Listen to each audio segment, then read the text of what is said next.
Hello, everyone, and welcome to another edition of Paranormal Round Table. Paranormal, 3 words, Paranormal Round Table. I'm your host, Josh Turner, and with me, as always, is my co-host. How you doing, everybody? This is Sal. I'm happy to be here today. Sal, the man formerly known as Mondo. That's it. That's it. If Prince can do it, I can do it. Well, you were going to change your name into a symbol, but I talked you out of it. It was going to be this weird thing. Well, it was a collaboration project between me and his wife to keep him from changing. And she's like, "Honey, how are you going to make that weird symbol when you sign checks and things like that?" And then the man formerly known as Mondo said, "You know what? You're right, honey. You and Wolf have convinced me to keep it as simple as possible." That's right. Hey, that's a military thing. That would have been awkward, right? Been going. Yeah. Like, your name is this music symbol. That is awesome. Yeah, that would have been interesting, you know. I don't think you can change your name unless you're famous or wanted by the law. I think those are the two. Yeah, I think those are hardcore prerequisites. To change your name. Yeah. Me, I never changed my name. I was just called Wolf because of something. Yeah, and then it just kind of stuck. Traumatic events can do that to you. So, well, let me plug that email real quick. It's doswolfman88@gmail.com. doswolfman88@gmail.com. And real quick, we got a show lined up for you tonight. This is one I've been wanting to dive into because Texas is a big state, everyone. And those of you that live here, you know what I'm talking about. And I call it a special spot, but there's a spot in Texas that is notorious for just high strangeness. Oh, yeah. It's not a small spot. It stretches out.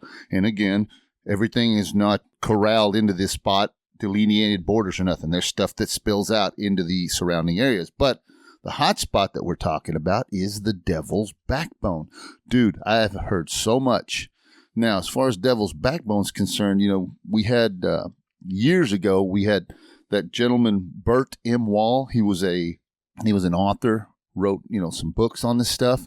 And for me, I was never aware that he was a writer. The only time I really got a taste of his writings was when I watched Unsolved Mysteries back in the day, the original was. Hell, man, it was great. I believe it was 1996. Yeah, it was around that time. Yeah. And I'll just tell you this. As soon as I saw that episode, I was like, holy moly. I'm thinking to myself, is this real? Oh, my God. But as far as that's concerned, you've got all kinds of different stories. Let me tell you, I grew up not far from the Devil's Backbone. We're about 26 miles, I think. Yeah. And so I've known these stories about the Backbone for a long time. There's a guy I used to work with way back in the 90s, and his great uncle and his grandfather and his great uncle both were from that area, and they lived out in that area. And so they had stories, and when I'd work long shifts with this guy, because I used to work I used to do security in the housing projects here in Austin. That was my job. Now, the way that worked was we were like their first response. Like, somebody had an issue going on, and we would deal with it. And then we had park cops in that block. There were 3 complexes that we did. Right. And then that way, because the regular police had so much stuff that they had to do, so we walked around with a dog and with guns. Yeah. It was serious, commissioned man. security That's officer. serious. Yeah, basically. And so, and you dealt with, you're technically security, but they called us the popos, but we'll just say that we'll leave it at that. It was so I had that job for a while, and the park across the street, that's where the park cops hung out, but they didn't do anything but watch for people going over there and shooting up. Wow. So back in the 90s, so it was a little rough area in East Austin, and so I had this partner, and we'd work pretty long shifts, where nothing would happen. The crime's not like, it's not like L.A. It's not like all the time somebody's right, but there's throwing somebody off a happen. balcony or anything. So when nothing's going on, and we'd hang out, and we'd just be watching, the properties and doing our rounds. And he was the first one that got to talking to me about that area. Really? Yeah, and told me, hey, you know what? Go back. There's an Unsolved Mysteries episode about and a guy wrote some books about it. Right. Well, those books are sitting right here on the desk. Literally, yeah. It's called Ghostly Chills, The Devil's Backbone. You can get them on Amazon. They're not real big books, but they're pretty informative. The guy's name is Burt Wall. Like I said, he's deceased now. He wrote a book called The Long Gray Tunnel about him having a stroke. Yeah. And like what he went through. Pretty interesting. Really good author. I like the guy. Like I said, he just collected some stories. Much like what happened to you, right? Well, yeah, and he wrote them down. He wanted to have them there for future generations to read, to know those legends and stuff about that area. And so now, though, let me just tell you what's going on now. Oh, now it's almost become kind of like touristy. Yeah, that's the unfortunate thing. A lot of houses have built up out there now. The urban sprawl. But there's still a lot of open space. But there was an area called Little Arkansas, if I remember correctly. This is interesting. I've never heard about that. Well, Little Arkansas was like a place where a lot of the college kids from Texas State would go out there. And they could run around and drink and have a good time and stuff. And believe me, I've had my share of parties. Believe me, in your younger days. Yeah, I've had three ex-girlfriends and a couple flings from that college there. So, what do you do when you're a young man? Hey. Well, let me tell you that was the whole single man, of course. Young and single back in the day. Yeah, and so I spent some time out in Devil's Backbone. That's the eastern corridor, the one that's closer to the college. And it's a beautiful drive, people. Let me tell you, if you want to go out there and check it out, it's a beautiful place. The scenic overlook, it's really beautiful. It has its own. There's canyons. They call them. Has its own ambiance. They're canyons. I can't remember the name of the canyons, what they're called. They have a name for them. But anyways, Apache and Comanche Indians lived out there. There were years of warfare that went on between the Apaches and the Comanches before the white man ever even showed up. The Spaniards went through there on their quest for conquest and gold. Yeah, it's historically documented that the Spaniards, when they owned Mexico, had a tough time settling what is today Texas, all this region. Tejas was not hospitable. There wasn't a whole lot here. They didn't have the resources that we have. Aren't resources that they could really utilize at that time. No, it was rough what country. do we do with this land? Yeah.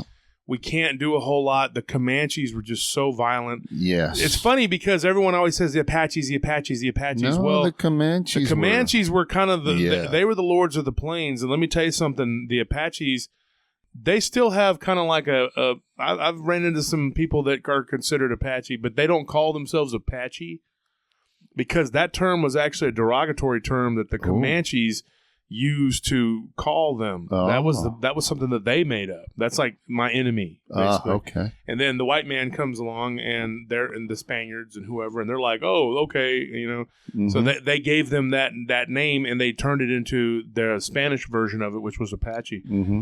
So what ended up happening was there were a lot of natives that were in that region, and there have been archaeological finds out there of intertribal warfare that had gone on for a long time. The Comanches worked hard on exterminating the Apaches from that region, and so you got this whole history of bloody history out there of these. I think they're called the Arroyo Canyons, is what they call them. You're probably right. I mean, folks can look it up on the internet, and I mean, it's just I'm anxious to hear your stories because I mean, Burt Wall did all the stories that he got. You know what? It's going to be a long. I'm going to tell you. This could potentially start with my buddy's stories back before I ever even set foot out there. Oh, wow. And then we can get into some of Burt Wall's stuff, and then the legends, the myths, and we'll talk about the an area called Snake Trail. I believe it's called the Haunted Valley. There's an area called Haunted Ranch. I know there's Purgatory Road. Oh. And now there's like all these ghost tours you can take out there. Yeah. And they'll take you in. And folks, I'll take you on a ghost tour. And I'm not going to charge you $1,000. I'll charge you $999.99. And then we'll go out there and I'll see if you're scared or not. And if you're not, well, you know what? We'll just drive really fast and I'll let you jump out and we'll see if that's scary. I'm just kidding. Just kidding. It has its own feel out there. When you start driving around out there at night, it has its own feel. And it sure does. Now, I've actually had a couple Dogman stories that I've saved up from that associated with absolutely. that area? I've got one. Let's see, maybe 2 or 3 Bigfoot sightings, 2 Dogman stories for sure. Excuse me, folks. And then I think that my ghost stories could probably stretch into a volume. Now, the thing is, like I've told people before, I love to get people's stories. And so I pretty much, any human being I come in contact with, I'll eventually find out if something weird has ever happened to them. Oh, yeah. I mean, that's what happens when you just walk up to them and ask them. Which, that's you're what you do. You're standing in line at the HEB and you're like, sir, has anything ever happened to you? They're like, leave me alone, weirdo. The weirdest thing that's ever happened to me is you asking me if something weird happened to me.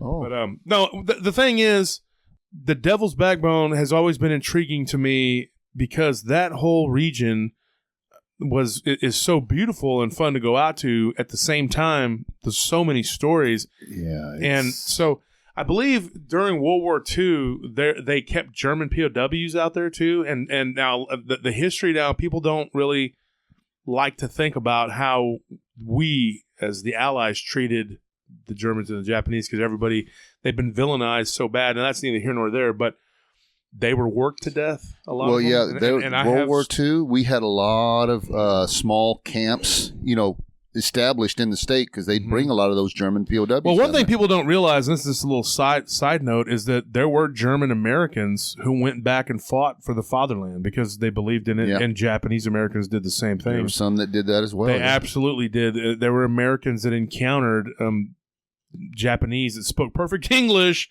and they were like, where did you learn that? And they're like, Brooklyn, or something like that. They're like, yeah, I learned that in Seattle. I grew up in San Francisco. Yeah, San Francisco. And the Germans, and they encountered them, and they would be like, where are you from? And they're like, Indiana.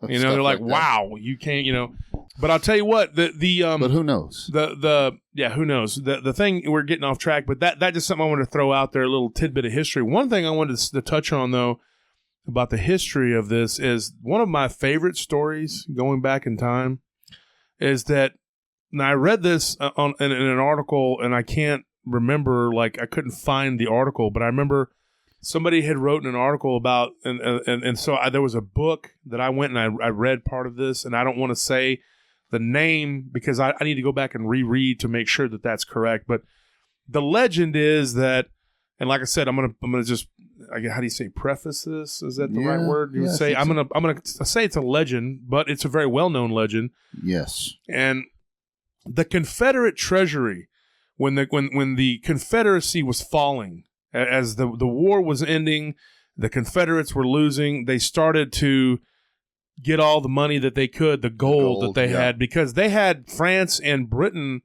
were their biggest buyers of cotton.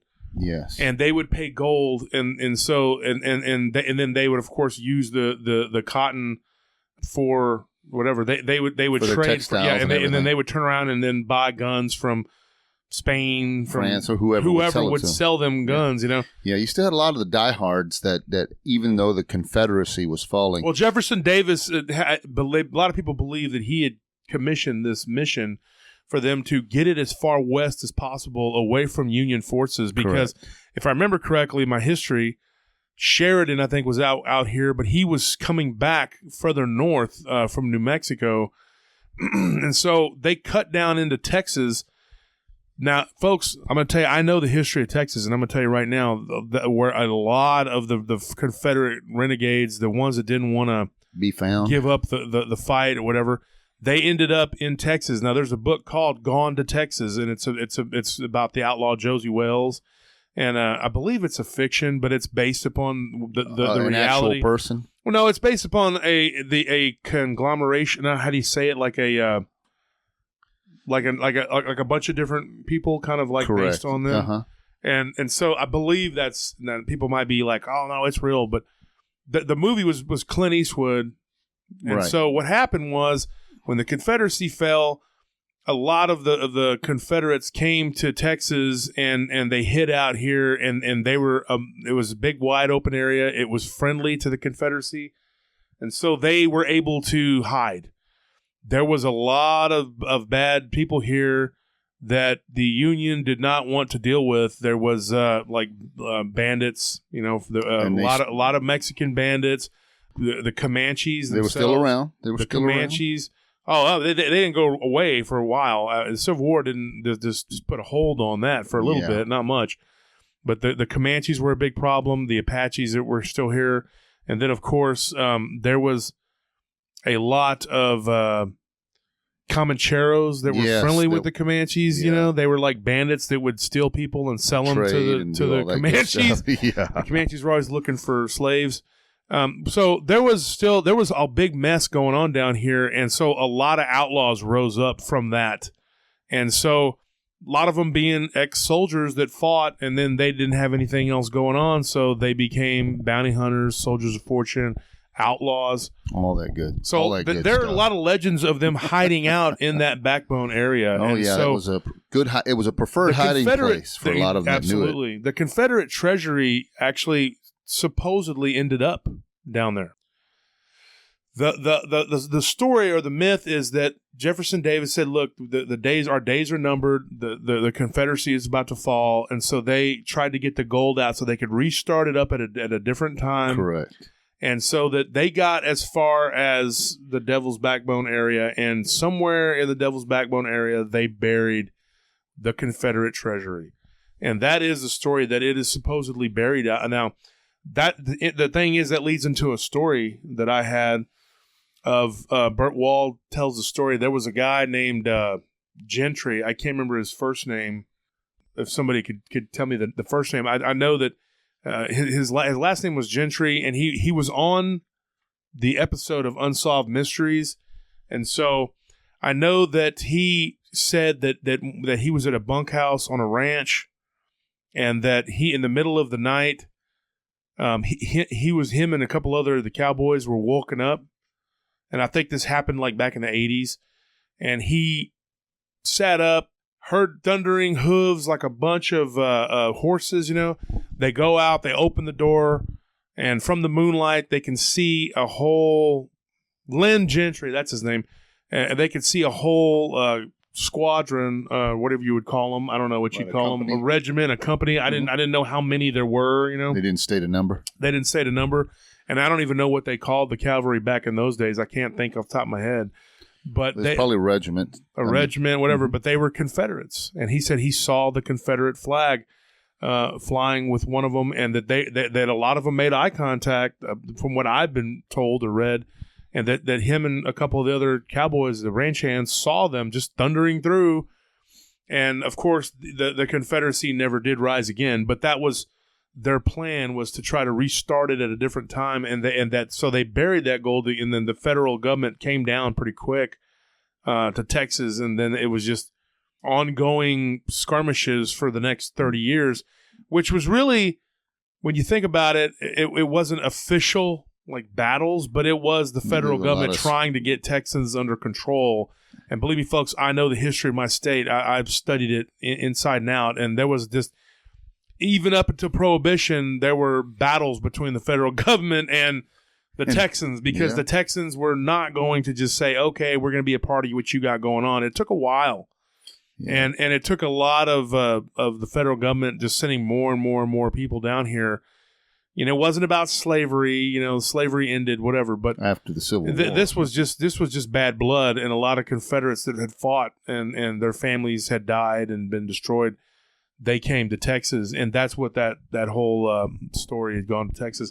But anyway, that's interesting. So the Confederate treasury is supposedly buried out there. People have seen these ghosts, Confederate soldier ghosts. Wow. I have a friend now, and over the years, I have collected many stories, and I'm talking many stories of that area, people that have seen, And I'll get into that one. I'll tell you another one. I got a friend, ex-girlfriend of mine, that her neighbor. And she said, you know what? He's got a ghost story. It's pretty cool, because she knows I like to listen to ghost stories. Back then, So I talked to this guy, and he said, well, let me put you in touch with my dad. Okay. So one day we're out there and we're having a little get together, and his dad drops by, and old guy, but he was really, stroke of luck. Really cool. Wasn't a stroke of luck. He called him. Oh, okay. Oh, yeah. So he comes by and he starts talking. I'm thinking like everybody in their early 20s here, and then this older guy shows up, probably about our age. And they're like, "Who's this older guy?" And then he starts telling stories, and everybody's just like, "Wow!" So he told 2 or 3 really cool stories, and I remember one in particular was about him going out there hiking with was soon to be his wife, and they hear voices. And they come around the bend, And he didn't tell me. I don't remember exact location at the Backbone where this was at, but he said that he saw two guys that looked like they were digging a hole, like they had been digging something. And he said that they were talking, and and that they looked like Confederate soldiers. They were dressed like the Confederate soldiers, and they just kind of stopped and they looked at them, and they looked at his wife, and they were just kind of looking at each other. But it didn't look like he said he didn't see them actually digging. He just saw them like kind of spreading dirt, with their feet, like they had been doing something. And they looked at each other, and they kind of looked at them, and then he said that they just kind of like turned. They went around the bend further up ahead from where they were at, and when they got to that turn, they were gone. Wow. And so, and he was just like, wow. He goes, where did they go? And were those reenactors or what? What's going on? Why are there two Confederate soldiers just hanging out here? And they never could explain it. They appeared to them like you, like I'm looking at you right now. That's the way I gathered it. Yeah. Oh wow, that would be freaky. Well, I'll tell you what, it's freaky, but it's even more disturbing that it was just like they saw them. A lot of times people have a ghost encounter and the ghosts won't notice them, but these ghosts out there seem to be like cognizant of these people. They're not just floating around not noticing. It makes you wonder that is the devil Backbone, at an intersecting point in the ley lines, that everybody talks about that are mentioned. I mean, because there where in those where those ley lines intersect, supposedly, according to all the people that study it and everything. I don't claim to be an expert, but they claim that the the fabric of space and time is so thin there that you can sit there and just look and see these anomalies. And so it doesn't surprise me that the gentleman said that him and his future wife saw that and they looked just as real. I mean, space and time and the fabric being very, very thin. That's, I don't discount that. I think there's a lot of truth in that, in the fact that, you could be in one place and then the past could be playing right there beside you. And then in places like this, you just see those guys, or in their case, they saw those guys. That puts a whole interesting spin. But, as people say, truth is stranger than fiction. And this is obviously very, very strange. Now, one thing I wanted to ask you about, as far as the supposed Confederate treasury moved and buried out there, I wouldn't discount that either, because it makes sense, like you said, the people of Texas, especially this area, and knowing that place was if you didn't know your way around, you could easily get lost. You could lose very people. Easily. And now, folks, this place is very public. I mean, it's like, but there's a lot of private land. So you can go out there and drive around, but you can't just go onto people's property. And there's a lot of privately owned land out there that people don't want you hanging out there and doing whatever you want to do on their property. Now, on that note, there's another. We're going to jump to the Spaniards. The story of them. They were back before all this, before the Confederacy. I think Spain, when they owned Mexico, when Mexico was New Spain, they spent easily over 100 to 200 years. Not until the Texas settlers were taken down there by Colonel Travis. They were taken down there and start to settle, because the Spanish, it's documented historically, they had a tough time. Colonel Travis died in the Alamo. He was not. No. Oh gosh, Stephen F. Austin. There I'm thinking the father of Texas. Yeah, yes, Stephen F. Austin. I get my names mixed up. I'm sorry about that. Of course, our Constitution was written in whatever at Brazos County in Washington County. Yeah. Washington on the Brazos, it was called, and that's right outside of Brenham, folks. Yeah, there's a state park there, real nice. State park you can go to. But going back to what I was saying, I'm sorry about the name, the mix-up. Thanks for correcting me, brother. That's where they all met. Was at that spot, but not in the Devil's Backbone. That's a different place. But what you were saying, though, that the Spaniards have historically, they had a tough time settling this area and bringing their people up from the south to settle the Texas region. There's a place out near Menard, Texas, and all you'll find is ruins, and it's called Mission San Saba. It was a mission that was set up, and they had it going, when the Spanish were trying to colonize Texas and get more people up here. they were set up and then they left. And then when they came back around again, the whole place was gone, deserted. Kind of like a Roanoke Island thing that happened with the people at Roanoke Island. that happened a lot. And I think that what happened was they got sick of being in the middle of nowhere, surrounded by Comanches and Dogman, and they just left. Hey, the Bigfoot came and said, "Come, we know another way." I wouldn't discount those two. With them. Hey, people may think it's crazy. Have you been to Goliad?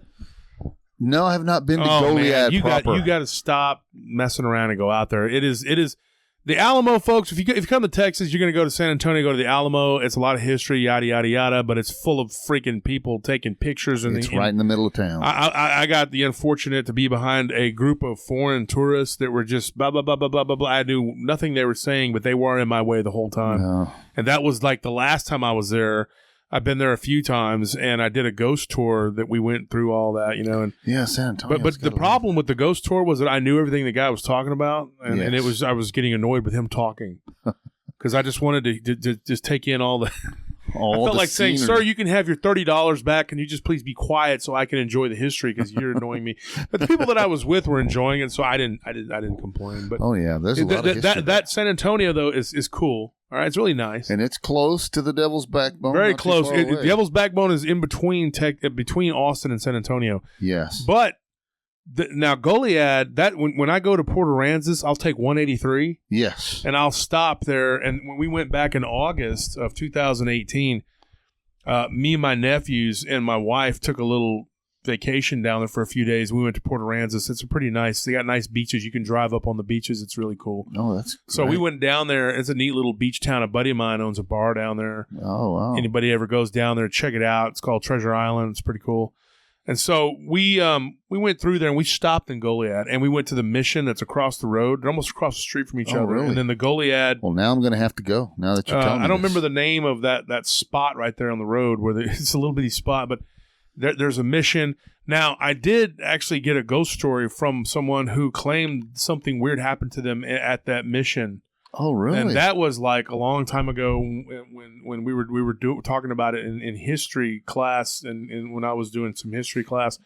And this girl claimed that she went with her family and that her older sister, they kind of got separated because you can wander around those missions and get. Oh, they actually let you do that? Yeah, absolutely. Wow, that's nice. And so she got like separated, and there was what she thought was a tour guide. What? And it was a guy dressed as a monk, like a Spanish monk, and he was wearing these old-looking sandals, and she was the robe, the whole 9 yards. Yeah, she thought that he was like a tour guide because he beckoned her to come with him, and she and the folks. This is in the Devil's Backbone. This is in Goliad, but it's all Texas. So and it's the history of Texas. So she went toward this guy, and he turned and she started talking to him and saying, "Do you work here?" And she thought maybe he was. Playing the part or whatever, reenactor or whatever. And she followed him, and then he kind of got ahead of her and started walking really quickly, and she was trying to keep up. And she was I believe a teenager, and he turned the corner when they got outside one of the doors, and he was gone. Oh, and then right there outside was her family, and when she was looking, she was like, "Where did the Did you see?" And they were like, "We didn't see anybody. There was nobody there." So she kind of got turned around a little bit. It wasn't like it was like she was lost. Oh, help me! Yeah, she was just kind of wandering around, and she was like, "Where's my family at?" And she kind of was thinking that, and then this guy just appeared and kind of led her to them. That's interesting. Yeah, and so that story was like, and I guess she was like a young teenager, and the girl that told me, it was her sister that it happened to. Wow. And of course, she said that this happened when she was a little girl. So yeah, it was a long time ago, but that settlement is very old. The church is pretty neat. You can go in there, and then there's the place where in the Goliad where the Texans fought a battle and they died at Goliad, 100 and something men or something. I gotta remember like how many it was that actually died there, but it was a bigger battle than the Alamo. But the Alamo gets a lot of fame about that. Well, they had Davy Crockett there. Well, no, what happened was it had John Wayne and his. Well, yeah, the movie, the biggest Davy Crockett ever. I was so disappointed. I saw that and I was like, why is he Davy Crockett? Because he's John Wayne. Yeah, but Davy Crockett was a tall, skinny guy. This is a big old fat man. That's what I thought. But he's John Wayne. Yeah, okay, whatever. John Wayne himself was like 6'5". You know what? I don't care about him. I'm a Clint Eastwood guy. I like Clint Eastwood too. Yeah, they just don't make them like that anymore. Well, epic rap battles. Clint Eastwood went toe to toe with Bruce Lee. Oh, how did he do? I think he won. All right. Well, anyways, in all seriousness, folks, Texas got so much high strangeness, but getting back of history. Yeah, and I'd like to at a future date come back to some of these stories that we have for those outside of the Devil's Backbone. Outside of the Devil's Backbone, there's a lot of strange stuff about Port Aransas in that area where we were. Yeah, there's a lot of. But since you were mentioning that little girl's story when you were on the way down there. The monk. I think there's also been reports in the Devil's Backbone of seeing monks. Yeah, now the Arthur Burt Wall claims to have seen a Spanish monk. Monk that appeared to him. To him? He didn't get a story from him? No, it actually appeared to him. Oh, wow. I thought you said that you saw the unsolved mysteries. Once again, ladies and gentlemen, we have caught Armando in a lie. Okay, just because I don't go back and rewatch an episode from 1996, which is well over. Oh my gosh! You know what? Just because you went to war for all those years, you should have remembered that episode. All right, I'm losing my mind. War does not make you forget Robert Stack and Burt Wall. All right, you know what? I don't want to hear this. Oh no. I'm dead to you? Is that what you're saying? You're dead to me. The rest of this interview, we'll just... I don't hear you. You don't hear me. No, you should scrap the whole thing. We just scrap it right now. Start over. But seriously, the Devil's Backbone, ladies and gentlemen, it has got a lot of high strangeness. Espinosa was the name, but you know what? I've heard that name, but I think also...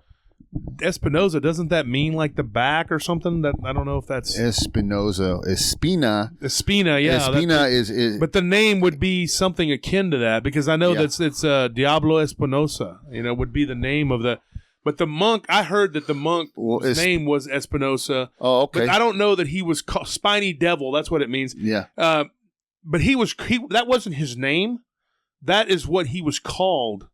Yeah, because he was supposedly he was very mean, and he tried to enact a program of almost like taxation upon the natives, and like making them give him like farm and things and give them the right. And even just running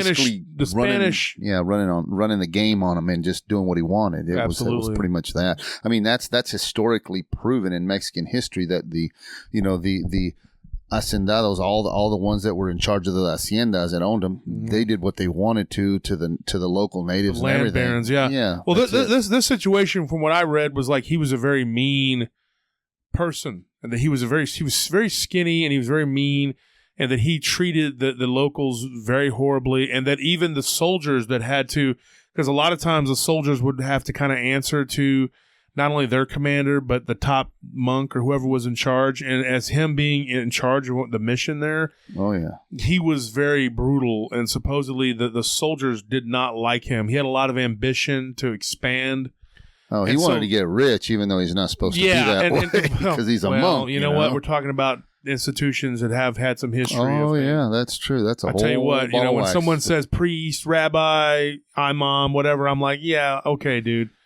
I have my own personal relationship with God. I don't need to go through you to do that. Yes. So what? But that's me. That's me, and everybody has their own opinion, belief. I have a family that's divided between different factions of Christianity. So yeah. So it's anyways, all good. The Catholics, whatever, Lutheran, whatever you are. But this guy, apparently, he was very Catholic. He was Catholic, but he was very ambitious, and he was hungry for power. He wanted to expand.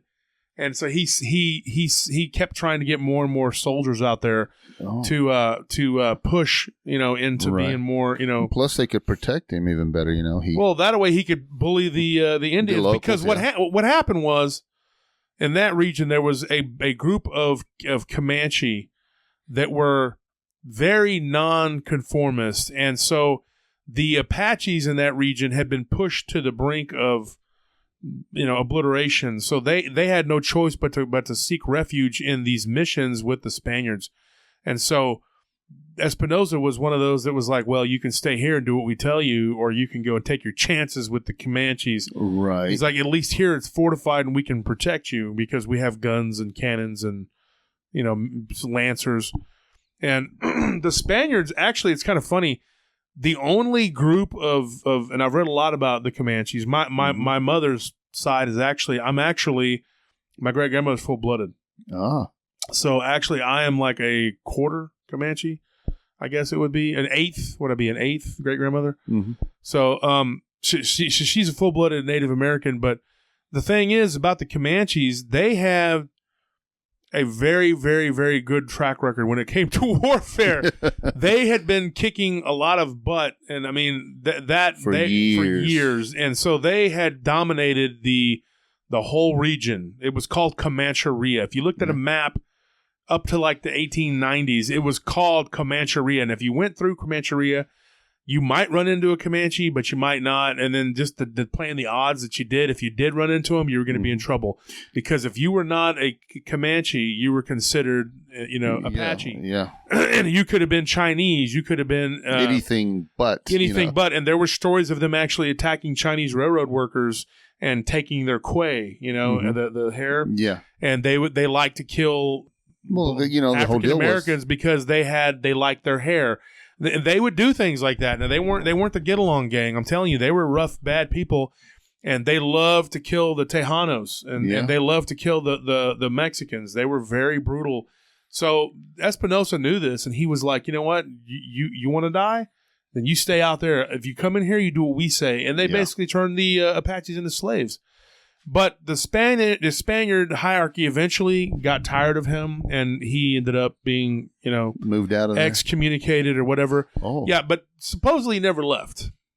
To this day, there are people that see Espinosa. Really? Did he die there, or they actually Well, pulled as him far out? as the records go, it was excommunicated. Oh. And that's all we really know. So we don't know if he was sent out there to be eaten by the Comanches. And the Comanches didn't eat people, but killed. But killed in probably in a horrible way because they were masters of torture. Yeah. They loved to torture people. And so... Yeah, so Espinosa was sent packing or whatever, or he was sent out into the woods or whatever, and he was eaten by a dog man. It's hard to tell. And then the Comanches stuck his head on a pike. I don't know. Who knows? I'm just saying. He was a very unpleasant man, and so people still see him to this day. And so here's a story that Burt Wall, he was typing on his computer. Yes. On his computer. He didn't have a computer. A typewriter. Yes. This would have been a long time ago. So he was typing on his typewriter. And he hears footsteps on the porch, and he sees this image on the porch, and he looks closer, and he sees that it is a Spanish monk, and it's just sitting there staring at him through the window. And he said he stared at it for several seconds, and then it just kind of it was gone. Wow! And I have actually had that happen before. That would have gave me chills just seeing that. That's crazy, I say I've had that happen. I haven't had it happen to me, but I'm saying I've actually had people tell me that story. And I have another one very similar of that. There's an overlook there that you can go to, and that these people drove up on. This is a story here. These people drove up on the overlook. They see a man there by himself. It's dark. There's no other vehicles. It's just a man and his amor. Oh, amore, is that how they say it? Amore. It's just him and his love, and they get out, and of course, there's a man that's just sitting there on one of the benches, and he's just staring out over the. He's overlooking the valley. Beautiful, breathtaking scenery of the hill country. I'd like to get some pictures and put them up on our deal here. But one of the things that they noticed was he was dressed in kind of an old, tattered brown robe, and they were like, "Why is this guy dressed like that?" So they go up there and they start to kind of just talk to him, and they're like, "Hey, how's it going?" And he turns and he speaks to them in Spanish. Now, the people that told me this story did not speak Spanish. Oh, interesting. But when they tried to communicate with the guy, he looked very forlorn, my words, and that he looked kind of, I guess, crestfallen is the word, Or distraught. Distraught, but just kind of depressed. And that he was very kind of sad looking, and that he was plucking petals off of a small little like flower. Mm-hmm.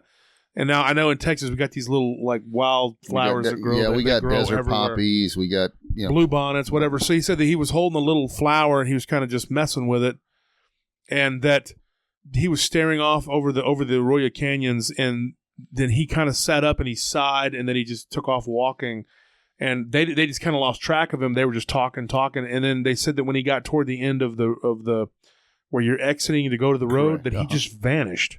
Oh, wow. So they watched him leave, and as he neared the edge of the road, just poof. Just disappeared. Wow. Okay. Very, very, very sad. They said they got a very sad feeling about him. Oh, really? Yeah, and That's so that they were kind of like, whoa, that was crazy. So then they take off and go, whatever. They leave because that was disturbing. Freak me out. And so totally, they told that story, and now I got in touch with them because of a friend of mine that used to go to school there. Yeah. And his dorm mate or whatever had said, because I used to collect these stories, like I said, and when I watched that episode of Unsolved Mysteries, I went like, I'm gonna find out about this. I want to know. And so I just got all into it. I read Burt Wall's books years ago. It's been years and years ago since I read his books, but I remember a lot of these stories. And so anyway, that's the Spanish monk that's known as Espinosa. That's the whole deal with that Spanish monk. I can only imagine the people who walked up to this guy that was an apparition and spoke with him and then watched him walk away and then just poof, disappear. Dude, just think about that. Gives me chills. That's freaky. That's all. Wow. Gosh. So what else you got, man? I know because there's tons of stuff. I mean, Burt Wall wrote his books. Yeah, there's a lot of other stuff that I mentioned on another episode, a previous episode, that there was a goat type entity that had actually attacked and killed cattle. Oh. And that's in his book. Now, the way I read it in the book was that it was just a goat, but I'm pretty sure that there was a goat man element to it, and I'm adding that because I know at least one other person that claims that there is a legend of a goat man off of Purgatory Road. Now, since our first episode, folks, about the goat man, it's funny because I end up getting messaged from 3 other people almost immediately, and 2 of which I know personally that were like, oh, you forgot about the goat man of blah, blah, blah. Well, Manor, Texas, right outside of Austin, has a legend out there about a goat man. And a couple of my friends that live out in that corridor, they told me, yeah, there is a story about the goat man. I just didn't talk about it on the show. And there also is a legend, a story of a goat man out in the Devil's Backbone. Now, I have 2 people that one of them, Scorpion, used to work with. Oh, and Scorpion, from a previous episode, came on who's about the house. Scorpion worked with this guy who lived out there at the Devil's Backbone and had lived out there all his life. And so he told me several stories. And I used to go up there at night where they worked at, and I would shoot the breeze with this guy and just listen to his crazy stories because I had worked with a guy years ago who lived out in the Devil's Backbone, and because he would go out there regularly because his great uncle and his grandfather had. They had a ranch out there. I don't know about a ranch. He just had property. Definitely property. Okay. But he spent a lot of time out there. So these 2 individuals gave me several stories and leads. Yeah, one of the stories I got out there and focused on some of the things that had gone on around this guy's property. I'll talk about the guy that I worked with first. He had said that there was a lot of apparitions that people would see. Typically Native American looking apparitions. Whoa, that's a little freaky, man. Well, they would see Native Americans like around their property, like just like literally him and his little sister were playing. This was his personal encounter. The grandmother would still hang the clothes up on the clothesline. On the clothesline, yeah. And when they'd go out there in the summertime, in particular, they spent time out there. Yes. And that one day they saw somebody walk in between the clothes, the sheets that were hung up out there. And so I guess they saw the shadow of this thing go between the sheets and all that stuff. His grandmother had hung up sheets apparently, and he said that they saw like a man, and then they saw like him go in between the sheets. He's just like walking along, and I asked him to describe it. Now he said, of course, his little sister I think was 4 or 5, right? But at the time he told me this story, he said that he remembered it vividly. Oh, and he said that they saw the man go, but he looked just like an Indian, like a Native American Indian. He was wearing, like, he had no shirt. Right. And he had like Native American leggings, I guess. Right. is The way leather he leggings described and stuff. it. Yeah. And he said that the guy just where he should have come out the other side between the two clotheslines. Yeah. It was nothing. Oh. Like he disappeared like poof, and then he said that happened a few times. Like one day they were playing near the tree line and they felt like something hit him in the back of the head. Not hard. He just felt like a Kind of like a tap or something. No, he said it was like something hit him, like something was thrown. Oh, okay. Got it. And that he turned around and he didn't see anything. And then him and his little sister kept playing or whatever with the other kid. I guess it was her cousin. And they were running around. And whenever they would come to a standstill, something would bounce off his shoulder and he would look and he didn't know if it was like a small rock. Then he started noticing there were a bunch of acorns. And he said that he turned and he started staring into the woods like, what is like somebody's throwing acorns at me. And he sees what he described as an old Native American man just sitting there kind of smiling at him and his sister and the cousin. And they all three just kind of stared at him and he waved and they waved back. And then he just got up and kind of walked away from them and then just kind of vanished. Oh. Yeah, and then another one was, he said that there was a Native American spirit that looked like a female, and that it was outside talking to his little sister one day, and there was like a swing set that his grandfather had built, and that they were both sitting on the swing set together, and the mother was like, "Who is that out there with the little sister?" Yeah, and so he goes out there, him and his mom, and when they run around to the door and get out there. They saw the swing set, like the swing just kind of moving, but there was nobody there.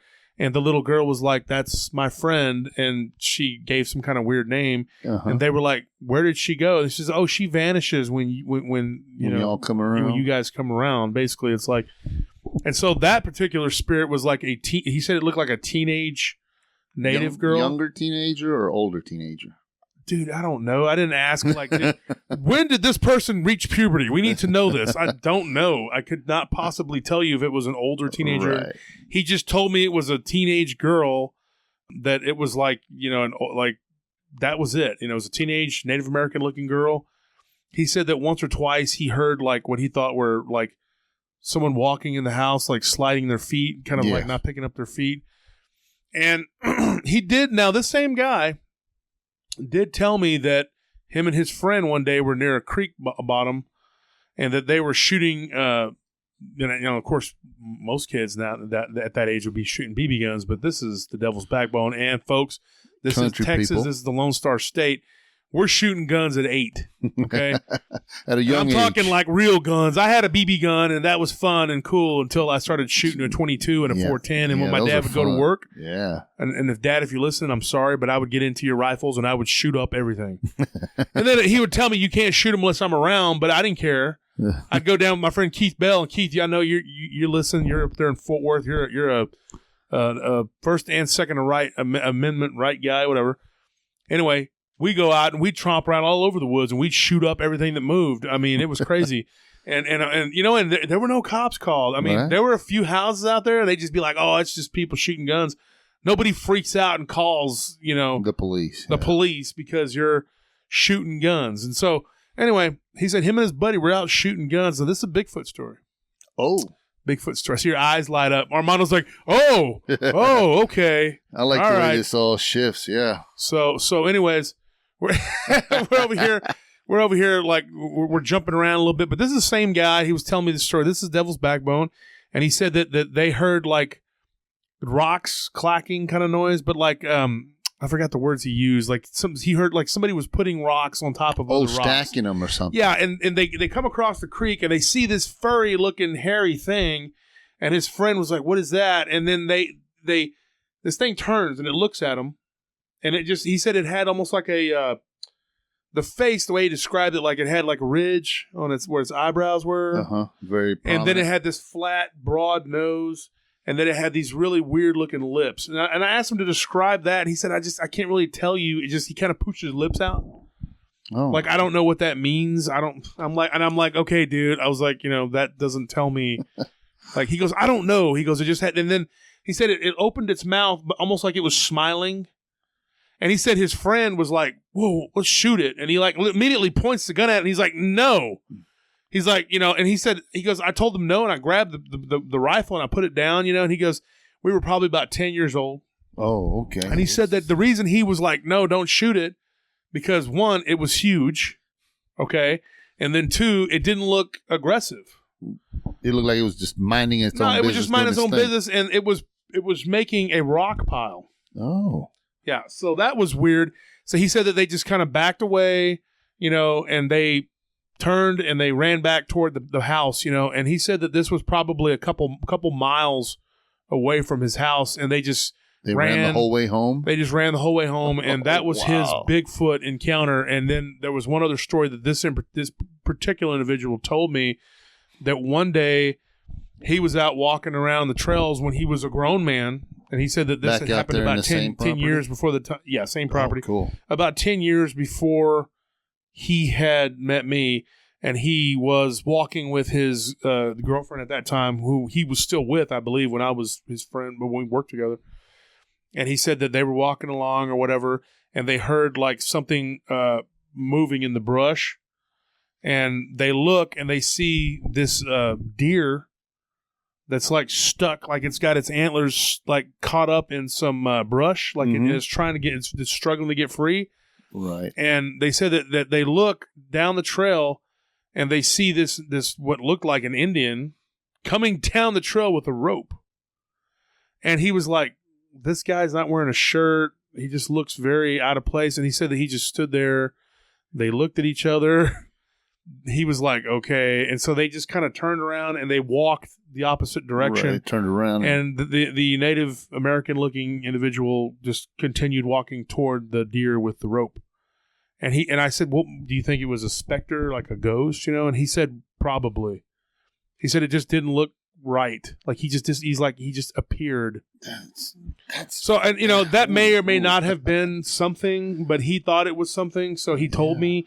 And of course, when you're working 12-hour shifts with people, this guy, he was an ex-military dude, but very, very down to earth.